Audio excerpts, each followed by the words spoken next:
ناجی ناجا. امروز آخرین چهارشنبه ساله و یه روز ویژه است، یعنی بازار و شهر امروز دیدنیه. خب حالا گوشاتو باز کن ببین. دیدی؟ حالا برو به همه بگو امروز اینجا جشنه، کسی از خونه‌شون بیرون نیاد. امروز تو خونه هم میشه پول در آورد. بجو زینو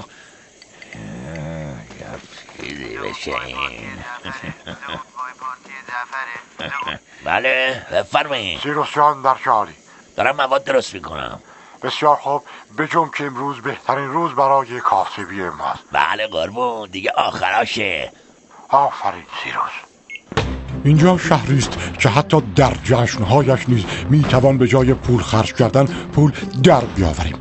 اینجا خانه سیروس، یعنی در خانه سیروس، یکی از دستیارای من میباشد.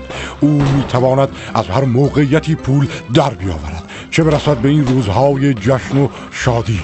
او میتواند از کره نیز آب در بیاورد.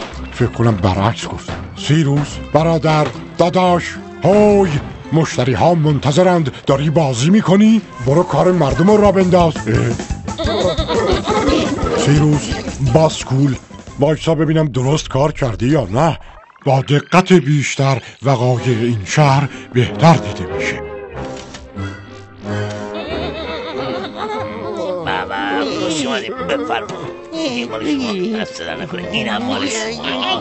بستره کنم. چیزی به منم بده، میخوام شادی کنم. بفرما، پولو بده، پولو بخون. دست در نکنه، بفرما. بله.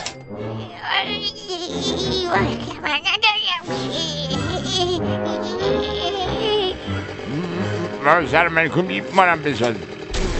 نه باچه.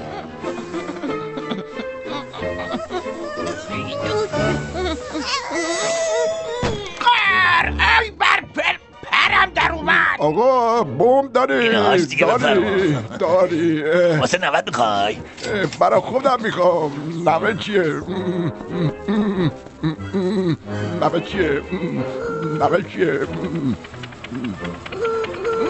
دست در نکنه، بار بزن بریم. بفرما، اینو بار شما. بار برم. قربون پولاتون برم. آفرین سیروس. حال زود به خانه برو، پولها را شمارش کرده، بعد برایم کارت به کارت بفرما. خب باز این ناجی ناجا آمد فرار.